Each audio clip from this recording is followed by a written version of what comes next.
Depuis quelques semaines, nous parlons de la grâce de Dieu. Nous avons chanté depuis le début sur la grâce de Dieu. Nous avons réfléchi sur ce verset qui nous dit « Ne néglige pas le don de la grâce qui est en toi ». C'est Paul qui dit ça à Timothée, « Ne néglige pas le don de la grâce ». Nous avons vu comment accueillir cette grâce, comment la vivre. Et ce matin, je vous propose de réfléchir sur ce thème de la grâce. Comment nous pouvons faire grâce? Comment faire grâce à ceux qui nous entourent? Parce que voilà, notre relation à Dieu n'a pas des conséquences uniquement entre Dieu et moi. La vie spirituelle n'est pas juste quelque chose qui est entre Dieu et moi, mais cela a des conséquences sur nos relations avec les autres. Est-ce que les autres ne sont pas concernés par cette grâce? Est-ce que ma relation avec les autres ne va pas être aussi impactée par la grâce de Dieu? Comment faire grâce? Comment être dans ce don de la grâce? Nous venons de partager le pain et le jus de raisin. Nous l'avons fait parce que Jésus, avant de mourir, il a rassemblé ses disciples et il a partagé le pain, il a partagé le vin, et leur a dit que c'était le symbole de sa vie qu'il allait donner. Et puis, quand il l'a fait, à un moment donné, il s'est levé, il a pris une bassine et il a commencé à laver les pieds de ses disciples. Et après leur avoir lavé les pieds, Jésus reprit son vêtement, il se remit à table et il dit à ses disciples, « Comprenez-vous ce que je vous ai fait? Vous m'appelez Maître et Seigneur, et vous avez raison, car je le suis. Et si moi, le Seigneur et le Maître, je vous ai lavé les pieds, vous aussi, vous devez vous laver les pieds les uns aux autres. Je vous ai donné un exemple pour que vous agissiez comme je l'ai fait pour vous. » On va sortir les bassines? Oui, je vous le déclare, c'est la vérité. Un serviteur n'est pas plus grand que son maître et un envoyé n'est pas plus grand que celui qui l'envoie.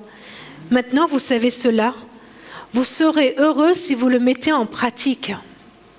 Et un peu plus loin, il rajoute, « Je vous donne un commandement nouveau, aimez-vous les uns les autres. Il faut que vous aimiez les uns les autres comme je vous ai aimés. Si vous vous aimez les uns les autres, alors tous sauront que vous êtes mes disciples. » Tout un programme, hein? Ouais. Jésus nous dit, je vous donne un exemple, je vous montre comment faire. C'est un exemple à suivre. Je vous fais grâce pour qu'à votre tour vous fassiez grâce. Je vous montre comment faire grâce, comment donner cette grâce pour qu'à votre tour vous le fassiez. Pierre, il n'avait pas tout compris.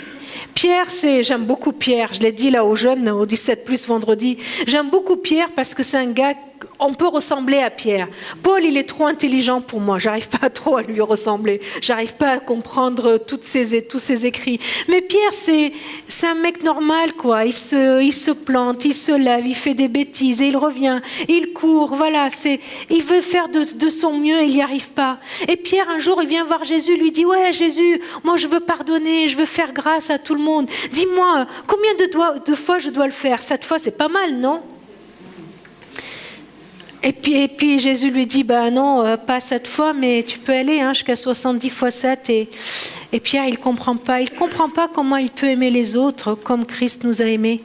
Il comprend pas comment on peut faire grâce aux autres comme Christ nous fait grâce. Et c'est très compliqué, hein. C'est très compliqué cette histoire. C'est beaucoup plus facile peut-être d'accueillir la grâce que de faire grâce à notre tour. Alors Jésus raconte une histoire qui est dans Matthieu 23. Il raconte l'histoire, il dit le royaume de Dieu c'est comme un roi qui avait plein de serviteurs et puis il leur fait rendre des comptes. Il leur dit venez et puis vous devez rendre compte. Et puis il y en avait un qui avait une grosse dette et qui ne pouvait pas payer. Il a dit prends pitié, prends patience, aie pitié, je te paierai tout.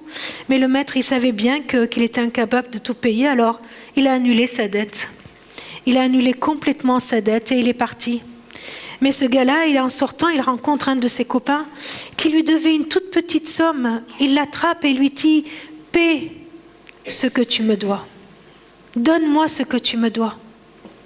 Alors son copain, il se met à genoux devant lui et lui dit, prends patience et je te paierai tout. L'histoire n'aurait pas dû se terminer comme elle s'est terminée. Ce gars-là, il aurait dû se dire, waouh, le roi, il m'a déjà tout pardonné. Je lui ai dit la même chose. J'ai dit au roi, prends patience envers moi. Et le roi, il a dit, tu sais quoi, ta dette, regarde ce que je vais en faire. J'y vais. Je vais la déchirer. Elle est finie. Elle est finie. Tu n'as plus à payer quoi que ce soit. Mais lui, il attrape son copain, il lui serre le cou et lui dit, non, il faut que tu me payes tout. Il faut que tu me payes tout. Et il le jette en prison jusqu'à ce qu'il ait rendu tout ce qu'il a payé. Et puis le roi, quand il a appris ça, il s'est fâché. Il s'est fâché et lui a dit, tu devais avoir pitié de ton compagnon, comme j'ai eu pitié de toi. Et c'est celui-là qu'il est allé le mettre en prison. Tu devais avoir pitié. Tu devais avoir pitié de ton compagnon, comme j'ai eu pitié de toi. Il faut que vous aimiez les uns les autres, comme je vous ai aimé.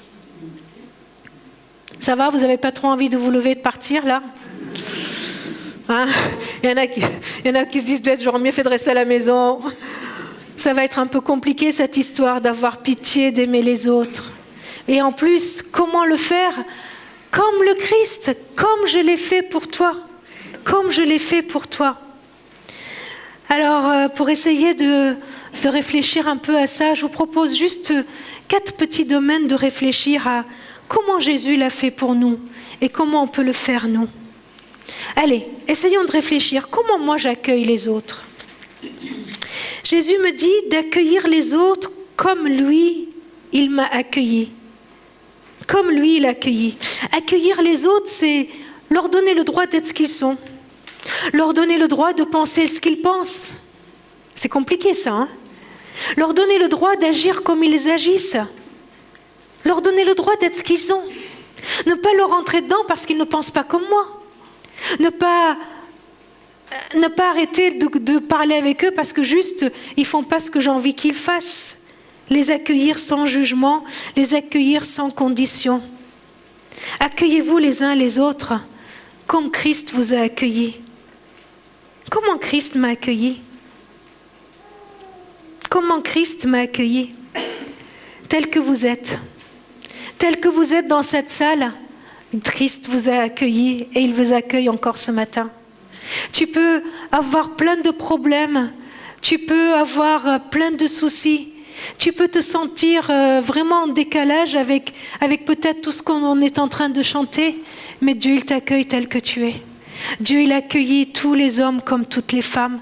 Il n'a pas fait de différence entre les hommes et les femmes. Dieu a accueilli les grands de ce monde, les riches de ce monde, comme les tout petits de ce monde. Dieu a accueilli des gens super intelligents comme les ignares. Dieu a accueilli des gens qui se croyaient saints, qui avaient tout juste à tous les commandements de Dieu. Comme il a accueilli les pécheurs, comme il a accueilli les gens qu'on a mis de côté, qu'on méprisait complètement. La prostituée du coin, là, qu'on méprisait. Parce que vraiment, Berck, Dieu les a accueillis. Dieu a accueilli tout le monde. Et Dieu, il t'accueille ce matin. Il t'accueille tel que tu es.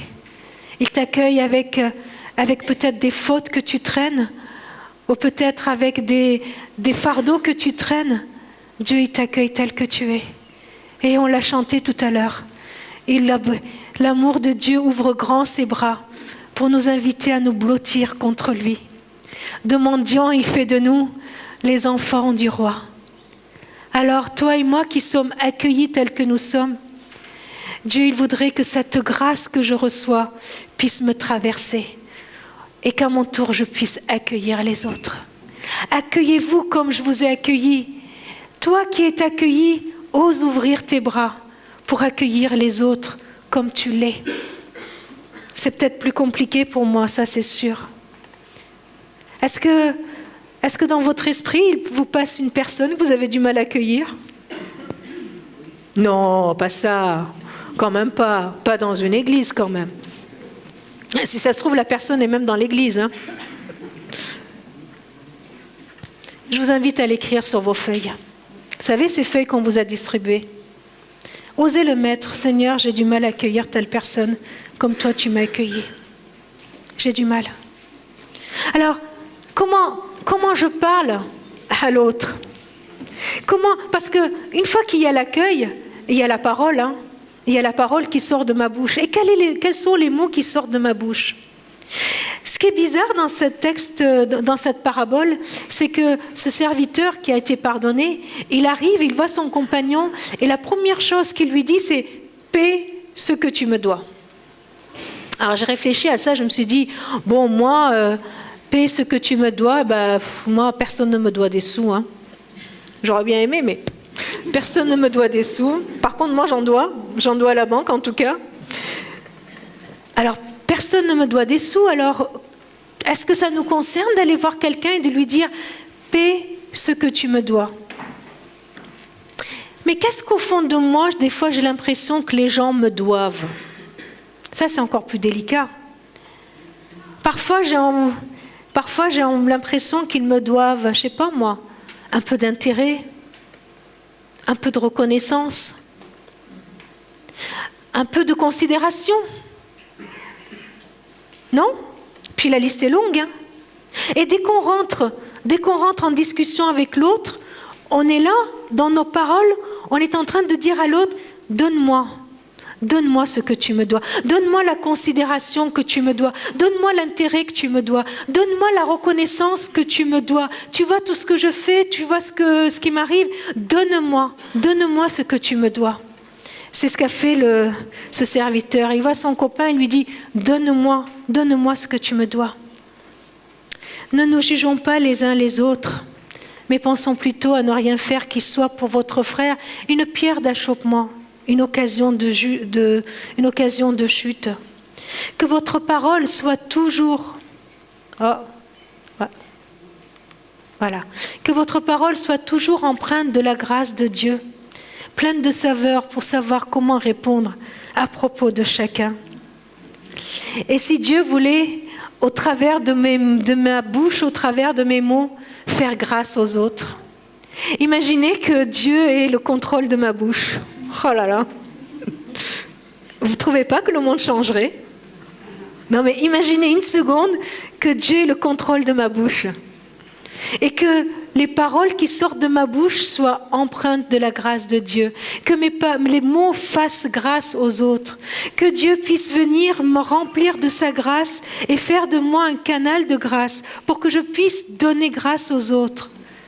Comment je parle à l'autre? Pierre, il est venu devant Jésus un jour et il lui a dit « Seigneur, à qui aurions-nous d'autre qu'à toi? Tu as les paroles de la vie éternelle. » Les paroles qui sortent de ta bouche nous donnent vie. C'est des paroles qui nous encouragent. Ce sont des paroles qui nous mettent debout. Ce sont des paroles qui nous donnent la vie. Ce sont des paroles qui nous consolent. Ce sont des paroles qui nous guérissent. Faire grâce, c'est laisser le Seigneur, au travers de ma bouche, faire grâce aux autres. Bon, le troisième point, c'est le plus compliqué.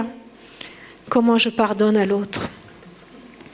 C'est sûr que la parabole, cette histoire que Jésus a racontée, touche d'abord le pardon.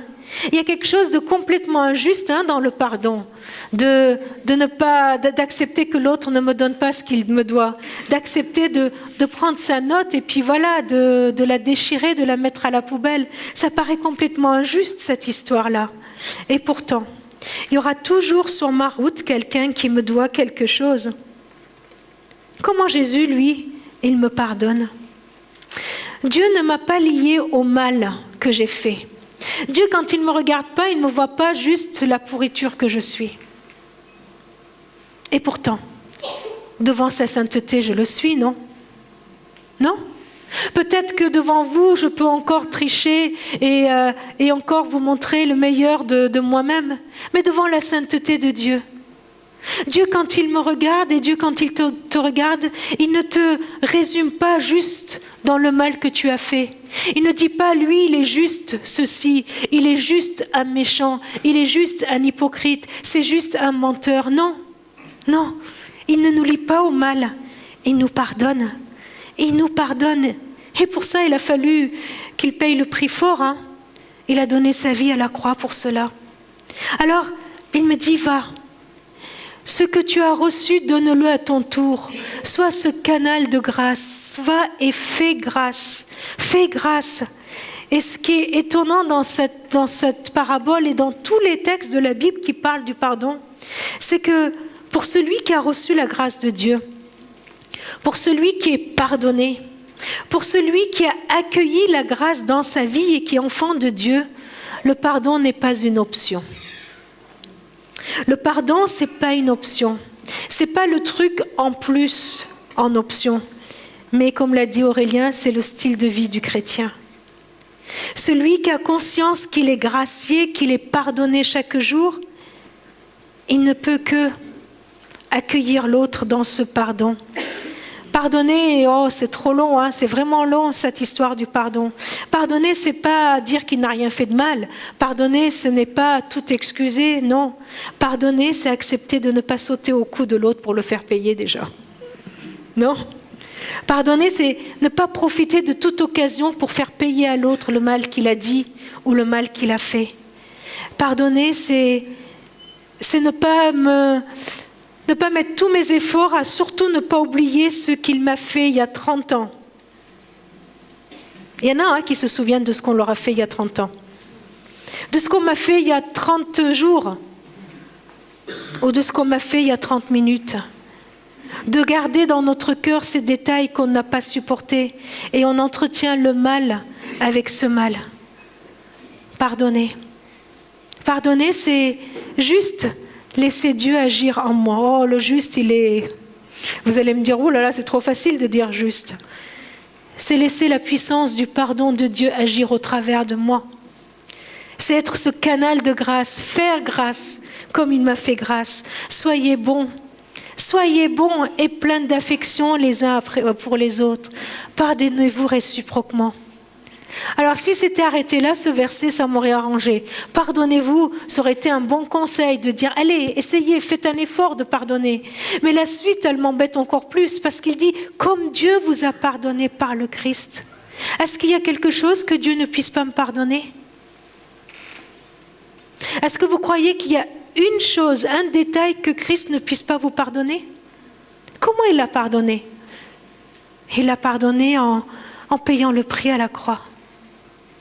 Alors il me dit, puisque c'est lui qui a tout payé, il m'envoie. Il m'envoie pour pardonner en son nom, pour pardonner par lui, par sa grâce. Supportez-vous les uns les autres. Oui, parce qu'il y a des gens qui sont plus difficilement supportables que d'autres. Hein. Ça, c'est pas besoin de faire une démonstration. Supportez-vous les uns les autres. Et si l'un de vous a une raison de se plaindre d'un autre, si tu as à te plaindre de quelqu'un, pardonnez-vous réciproquement. Tout comme le Seigneur vous a pardonné.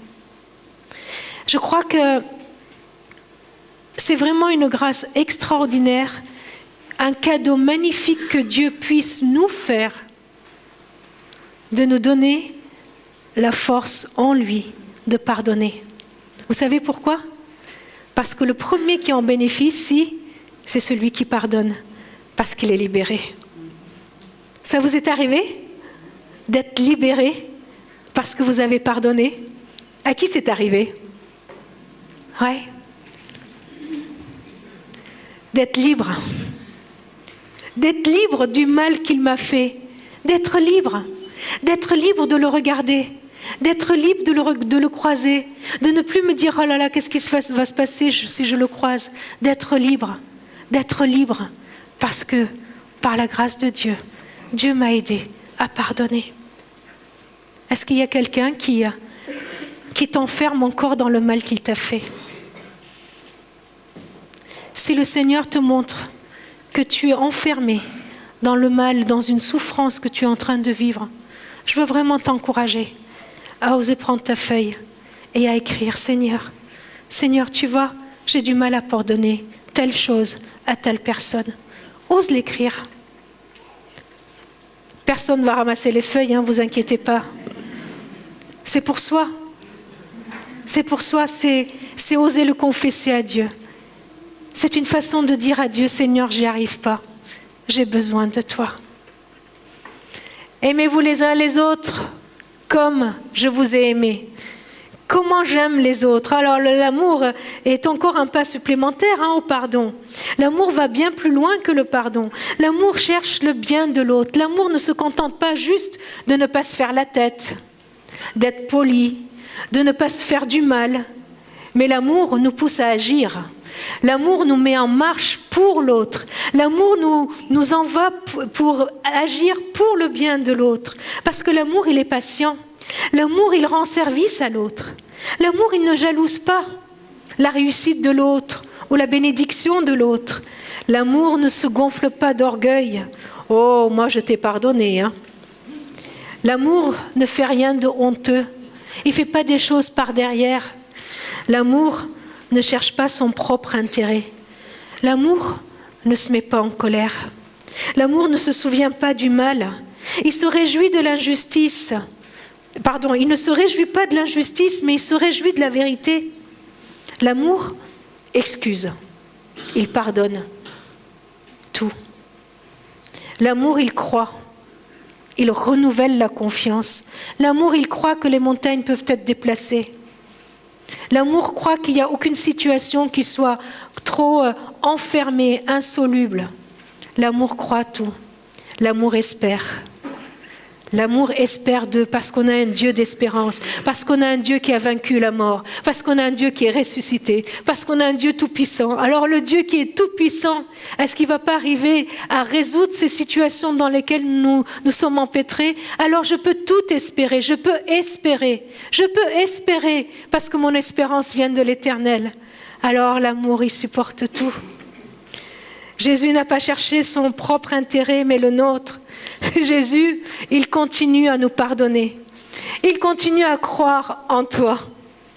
Il continue à espérer tout de toi. Il continue à nous supporter. Vous savez, à nous encourager, à nous dire, vas-y, je suis avec toi, vas-y. Alors, on en est où dans ces 4 questions? Le danger serait d'aller chercher au fond de nous, dans nos forces, comment accueillir, comment parler, comment pardonner et comment aimer l'autre. Nous sommes obligés d'aller voir comme le Christ a fait et de puiser nos forces en lui. C'est ce que Paul a dit à Timothée. À la fin de son enseignement, des lettres qu'il a envoyées à son disciple, dans la 2e lettre, il lui dit, « Toi, mon fils, puise ta force dans la grâce qui nous vient de Jésus-Christ. » Je trouve ça extraordinaire parce que Dieu ne vient pas nous dire, ah ben alors, comment ça tu accueilles pas, tu parles pas avec douceur, tu pardonnes pas, tu n'aimes pas, mais il nous dit, viens, puise en moi. Tu as ton seau d'amour qui est vide, tu as ton seau de compassion qui est vide, mais viens, je suis la source de la compassion, je suis la source de l'amour. Viens avec ton seau vide et viens, puise en moi. Renouvelle ton amour, renouvelle le pardon que tu as reçu. Viens, puise dans la grâce de Dieu la force pour que lui, au travers moi, continue à faire grâce. Imaginez comme le monde serait différent. Si les enfants de Dieu, si tous ceux qui ont connu la grâce, qui connaissent la grâce, laissent la grâce de Dieu agir en nous pour que nous puissions à notre tour faire grâce dans l'accueil, dans nos mots, dans le pardon et dans l'amour qu'on a les uns pour les autres. Dieu veut nous donner ce cadeau. Non seulement de nous faire grâce à nous, mais que nous puissions faire grâce aux autres. Vous le croyez ? Et si on le demandait à Dieu? Je vous invite à un temps de prière. Et dans tous les impossibles qui sont venus dans notre tête, que nous puissions poser tous ces impossibles devant Dieu et qu'on lui demande juste de nous donner la force. Seigneur, c'est dans ta grâce que je veux puiser la force d'y aller.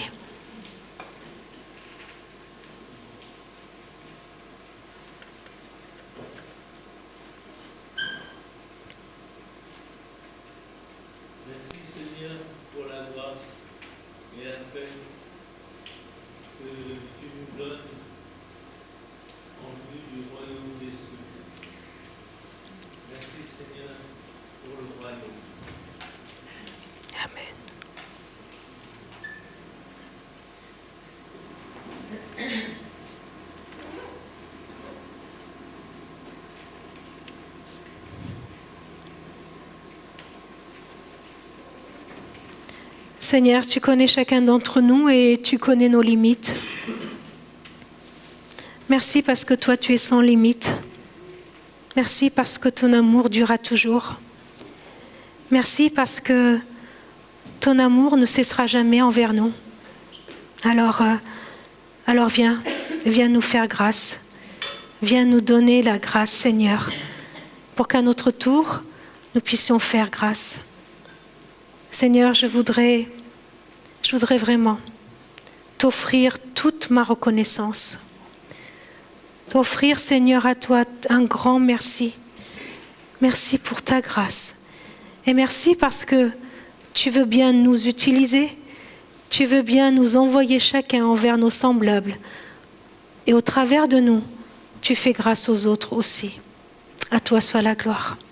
Amen.